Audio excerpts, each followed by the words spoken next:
there's dirt on my hands. Hello YouTube! Boss Trino, welcome to my channel. So ito yung continuity, part 2 ng top 20 scariest TikTok ghost videos of the year. Of the year pala ito kaya nakakatakot eh. Sakit ng singaw ko. So ito number 12 na tayo. Takot ako doon sa 20 to 13. Takot ako lalo yung sumisilip. Ay po. Ay, pag-nooks talaga. So ito, number 12, wall crawler. So ito, try natin ito bago pa try na iba.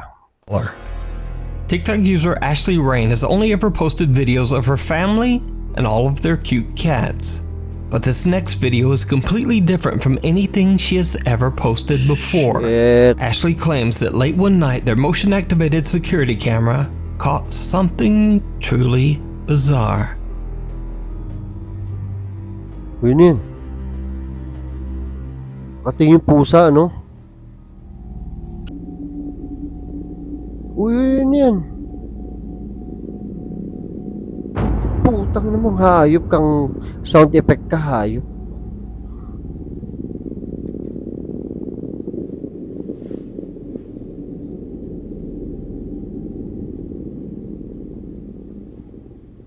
One of Ashley's cats seems to be staring at a bizarre translucent apparition with glowing eyes that appears to be staring right back at the cat. At first glance, it just looks like the cat's owner playing peekaboo. But then the pale figure suddenly just floats up toward the ceiling before vanishing into thin air. Curious TikTok commenters believe Ashley's cat might have been trying to protect the home from an unwanted dark entity. Ashley says that the family has since moved to a new home and is happy to be out of their old house for good. Ay, dapat lang. But is it real? Or is it all just an elaborate hoax? Real or not, You nakakatakot pa rin. decide. Before we move on to the next video, if you see anything that you think should be peekaboo. Number 11. TikTok user Haunted Wesley Manor claims that he works as a building maintenance man for a large apartment complex that was built in the late 1700s. In 1700 ang luma-luma eh. Back in those days, the basement of the building contained Ba't ganun para magkakamukha sila? in the late 1700s. Tinan nyo. Now, back in Tinan nyo para magkakamukha sila, no? those days, the basement of the building contained cheap live-in apartments for hundreds of poor occupants. But now, after years of restorations and remodeling, the basement is left empty and abandoned. TikTok user Haunted Wesley Manor says that many of his co-workers and even current residents of the building have heard and seen some very strange things. In fact, after many residents started reporting that they heard crying, giggling, and even screaming coming from the basement, the anonymous TikTok user and building maintenance man was forced to start checking out the creepy basement for intruders on a regular basis. He records his experiences and shares them on TikTok. Grabe, ang creepy ng place.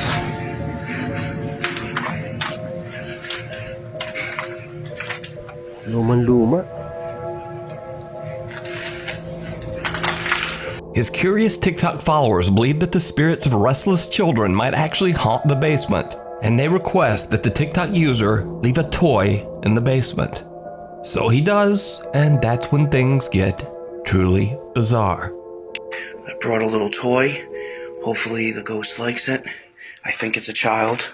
Naku po, yari. I'm hearing a lot of stuff down here. No. The toy truck suddenly turns on as if someone or something touched it.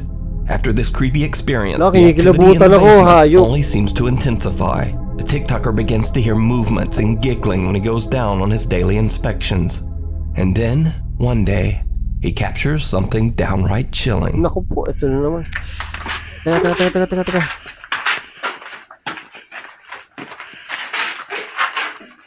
Oh! A young child can be seen peeking at the frightened TikToker from behind a wall. And then, the video cuts out. So, is it real?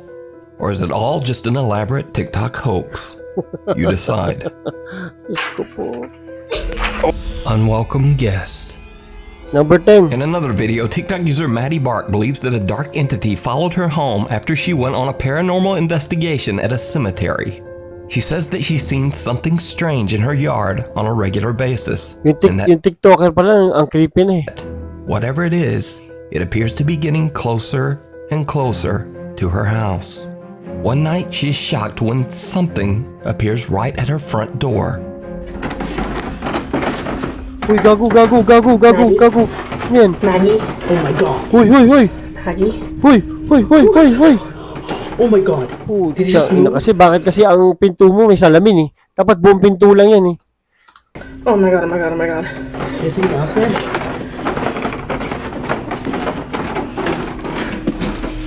Do you see anything? No, I don't see anything. Tingnan mo, nagugulat ako kahit wala nakakagulat ah.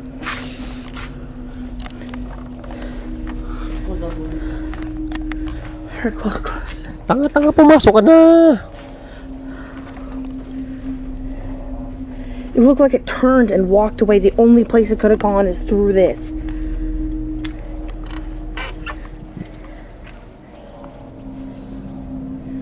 Oh my god. A pale, translucent figure can be seen looking into the window of Maddie's front door. It then seems to move to the side and suddenly disappear into thin air. Ina pa, ipagawa mo na yung salamin ng pintuan mo, wag yan. Maddie and her sister open the front door, but no one there. What makes this footage even stranger is that there's nowhere for this mysterious figure to have gone. There are several steps up and a tall guardrail right beside the door. So again, is it real? As always, I leave it up to you to decide. Waiting in the wings. Number 9. TikTok user Bailey is the operations manager of an old theater that dates all the way back to the early 1900s. Bailey claims that the theater is extremely haunted, with strange sightings and unexplained voices occurring on a daily basis. Now, for security reasons, Bailey decided not to share the name of the theater on TikTok. But after some digging, I was able to find the name and the location of the theater. However, I will respect Bailey's wishes and I won't share it here. But I do think it's worth noting that the theater has a very haunted past. People believe the theater's founder, Parang ayoko na tuloy manood ng sine, buwisit naman. who passed away 60 years ago, haunts the Playhouse to this day, still looking after his theater. One night when Bailey is alone in the Playhouse, he captures something horrifying. Pucha. Alright guys, so I work at this old theater and been hearing a noise. It's a really beautiful theater. As katakot you can naman. see, if you can see it at all. But I keep hearing a noise in here and there's not supposed to be anybody here, so just double checking, but I wanted to film it just in case. There's the ghost light. It's a light we keep on for ghosts, for people who still remain here and whatnot. And Pucha. what the f? Meron ba? What is that? Ang tangina mo. Ano yan? Yan, nagmura na naman ako. Sorry. Let me get a better look.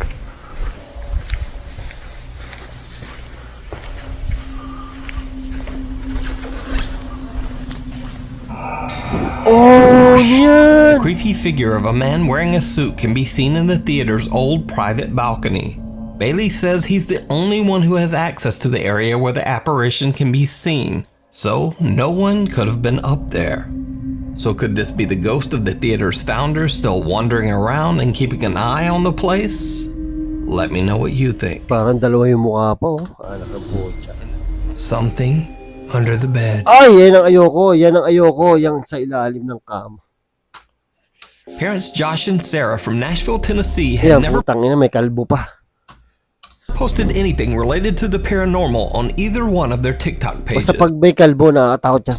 That is until one night when Sarah and Josh discover something very strange on their bedroom security camera.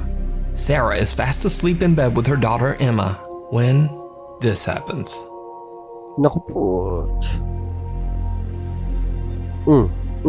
Oy, hindi, may bata. Yan dapat katabi ang bata sa pagtulog.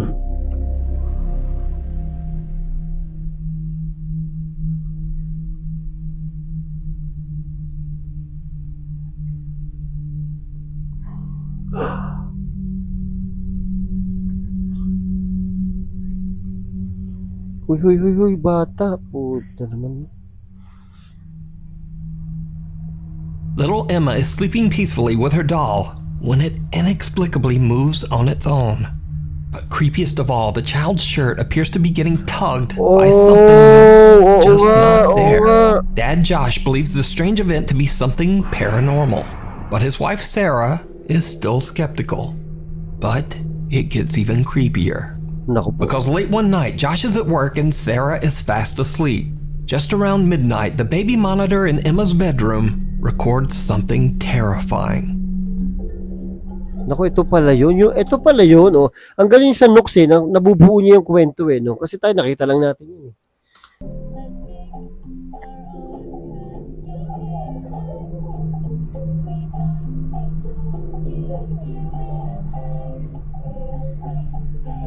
Nakita ko na to, pero yung palang istorya nun. Ito.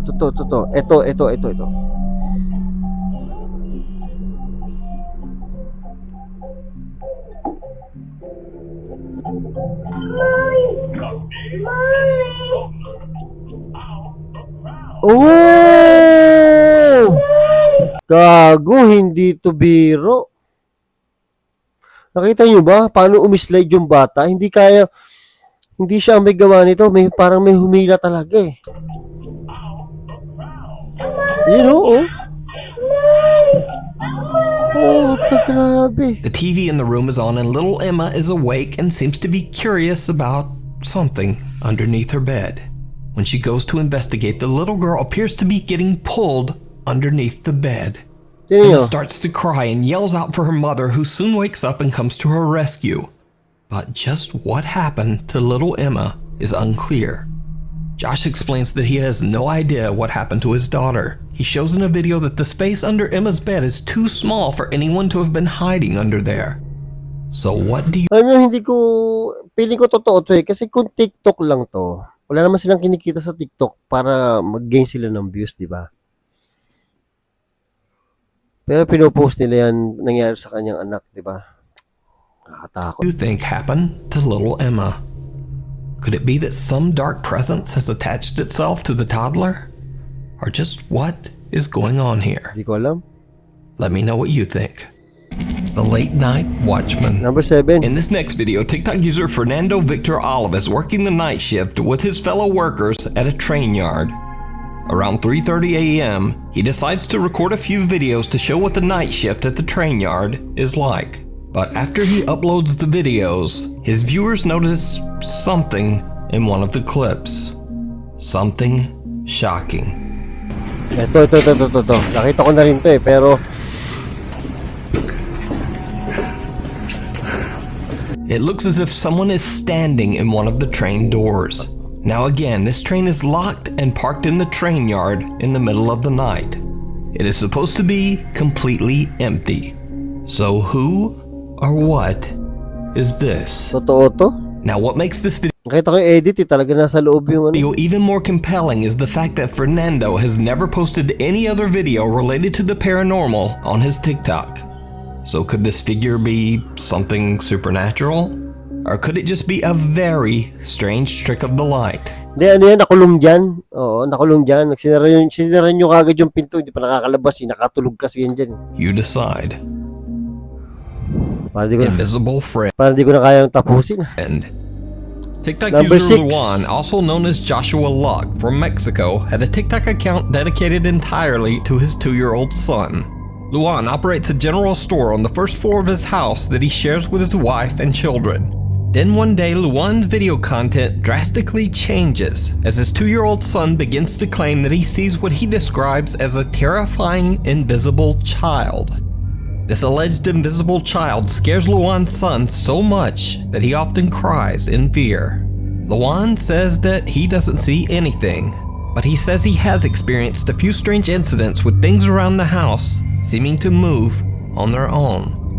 Then late one night at 4 in the morning, Luan is awoken by unexplained loud noises coming from downstairs. Thinking his store is getting robbed, he records everything as he runs downstairs. Tangin, dilim na naman ito. Buenas amigos, bajé porque empezamos a escuchar ruidos y vine a dar una vuelta. Tenía miedo de que estuvieran abriendo la tienda o algo así, pero No. Vean, no hay nada. Wow, wow, wow, wow, wow, wow.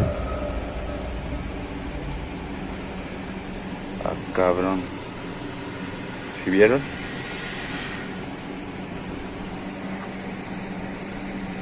No sé qué pasó, pero mejor me voy, le digo a mi esposa, porque esta chingadera se movió sola.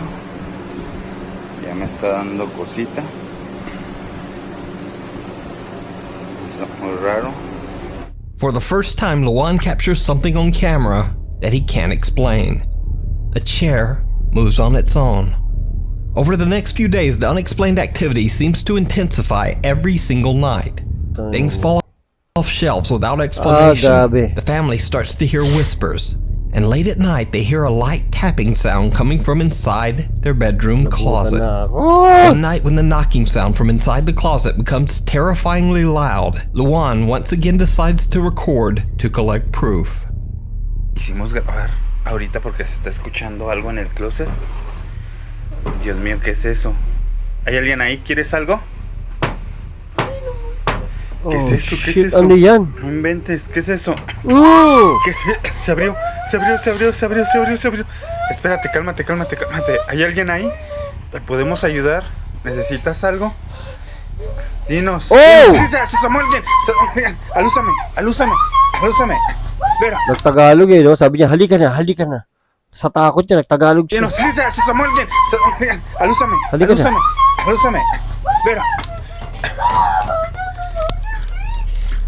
Espérate, alúzame. No hay nada, mira, no hay nada. No sé. ¿Sabes qué? Vámonos con los niños, yo creo, mira. Aquí no hay nada. Gago, may sumilip. De este lado tampoco hay nada. Aquí tampoco. Vámonos con los niños, vente. Luan and his wife are lying in bed when the closet door swings open on its own. Then something seems to peek out at them from inside the closet. Luan rushes over to look inside, but there's nothing there. His wife seems legitimately terrified. They take the kids and leave the home for the night. Of course, eventually Luan and his family have to return, so they decide to do an overnight recording session, hoping to catch some evidence of the strange activity in their home. What they capture is downright chilling. Oh shit, ito na naman. No inventes, mira todo lo que se cayó. Se cayeron cosas, mija. ¿Le prendiste tu cámara? Sí, ya estoy grabando. Deja grabo acá de este lado donde se cayó era el refresco, juguete, el control. A ver, dame chancita para yo grabar. Si quieres, graba ahí donde se ve, donde está oscuro, allá donde están las papas. Deja prendo la luz. Bueno, está bien.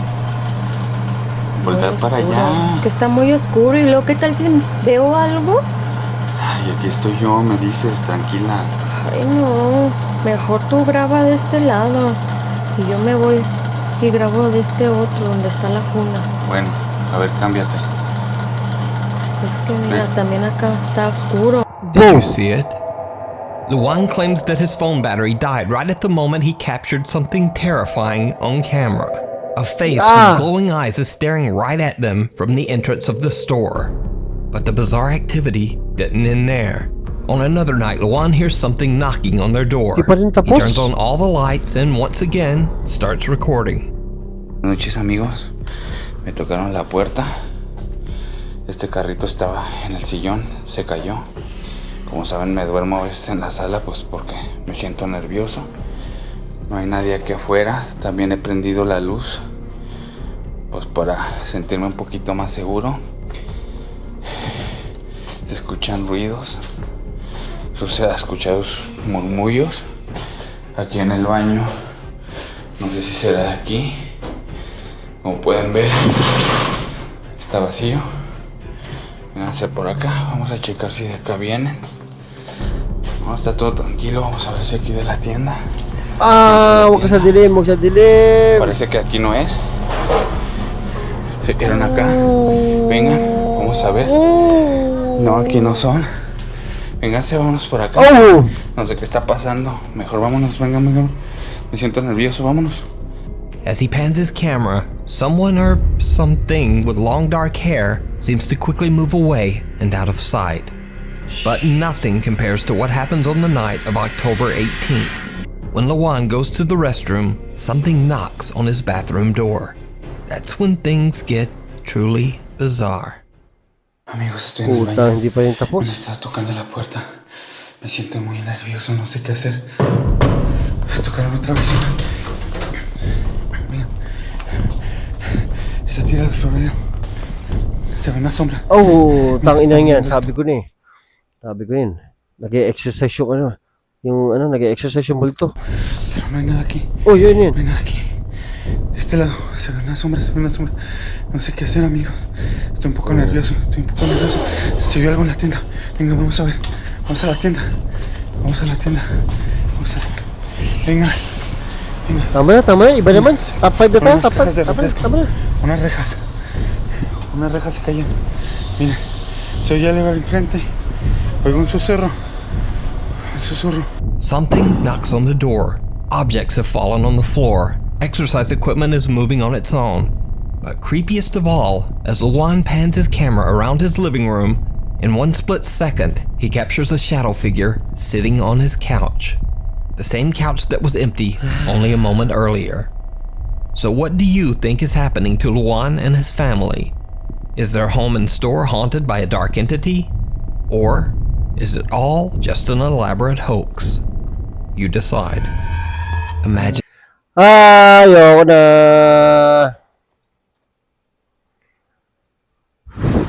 Mukha na naman ang tanga doon. Nagulat ako, no? Nagulat ako sa wala. Buwisit. Takot na ako eh. Palit tayo, kayo naman dito. Ako naman manonood sa inyo. Part 2 to, no? May part 3 pa. Konti na lang naman. Hayaan nyo na. Kasi magsha-shoutout pa ako eh. So, shoutout kay Call Me Mr. Handsome. O, Mr. Handsome, shoutout sa'yo. Kay gwapong Gabi ko.